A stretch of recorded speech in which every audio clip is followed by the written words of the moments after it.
নমস্কার বন্ধুরা, আমি শুভঙ্কর। আশা করি আপনারা সবাই ভালো আছেন। আজ আমি আপনাদের নিয়ে যাব একদম ভক্তিময় শান্ত একটা পরিবেশে। গত 7ই ফেব্রুয়ারি আমি গিয়েছিলাম শিলিগুড়ির ইস্কন মন্দিরে, যেখানে কীর্তন মেলা চলছে 2026-এর। সত্যি বলতে কি, ওখানে ঢুকেই মনে হয়েছিল যেন অন্য একটা জগতে চলে এসেছি। চারিদিকে হরিনাম, কীর্তন এবং ভক্তদের আনন্দ, পুরো পরিবেশটাই ছিল ভক্তিতে ভরা।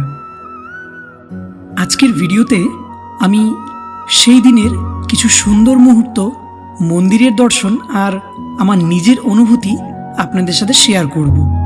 ভিডিওটা শেষ পর্যন্ত দেখবেন, আশা করি আপনাদের খুব ভালো লাগবে।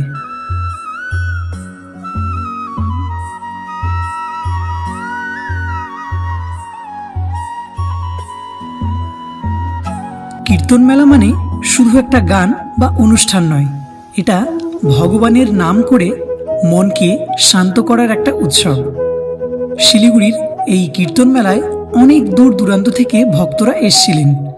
5ই ফেব্রুয়ারি থেকে এই উৎসব শুরু হয়েছিল। আমি 7 তারিখে গিয়ে দেখি পুরো মন্দির চত্বর আলো, ফুল আর কীর্তনে ভরে গেছে। মনে হচ্ছিল যেন ভক্তির সাগরে সবাই ভেসে যাচ্ছে।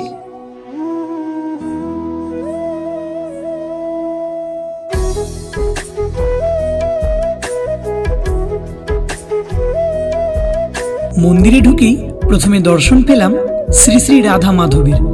এত সুন্দর সাজানো ছিল যে চোখ সরানো যাচ্ছিল না। ফুল, পোশাক, অলংকার সব মিলিয়ে অপূর্ব লাগছিল।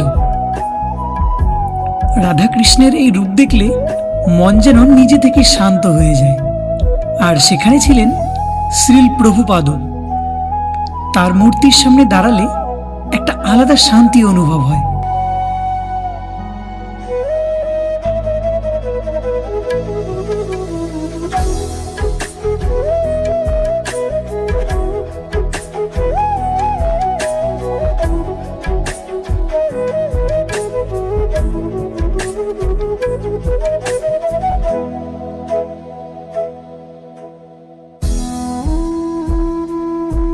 খুব সুন্দরভাবে মহাকীর্তন চলছিল।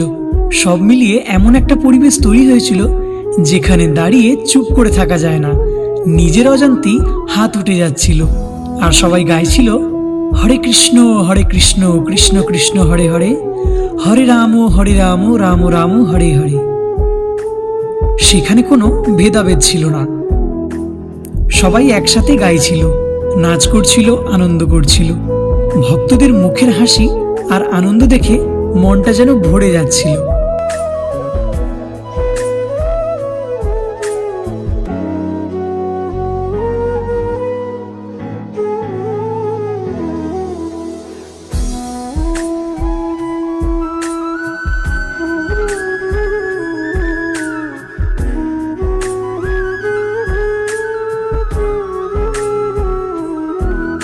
আমরা সবাই জীবনে খুব কাজে ব্যস্ত। কাজ, চিন্তা, টেনশন সব মিলিয়ে মন ক্লান্ত হয়ে যায়। কিন্তু এইরকম এক জায়গায় এলে মনটা একদম হালকা হয়ে যায়, নতুন করে ভালো লাগা কাজ করে। আমি নিজে সেখানে গিয়ে ভীষণ শান্তি পেয়েছি।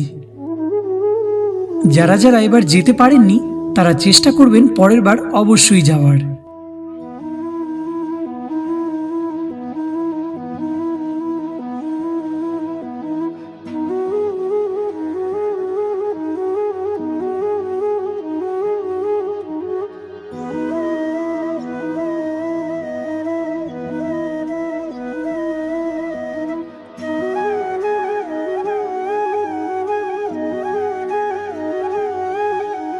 তো বন্ধুরা, আজকের ভিডিওটা যদি আপনাদের ভালো লেগে থাকে একটা লাইক করবেন, বন্ধুদের সাথে শেয়ার করবেন আর অবশ্যই চ্যানেলটিকে সাবস্ক্রাইব করে রাখবেন এবং কমেন্ট বক্সে লিখে জানাবেন হরে কৃষ্ণ।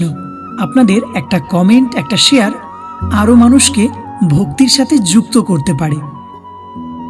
এভাবেই আমি চেষ্টা করব আপনাদের সামনে তুলে ধরতে আরও কিছু সুন্দর ভক্তিমূলক ভিডিও এবং ভ্রমণের কিছু অভিজ্ঞতা।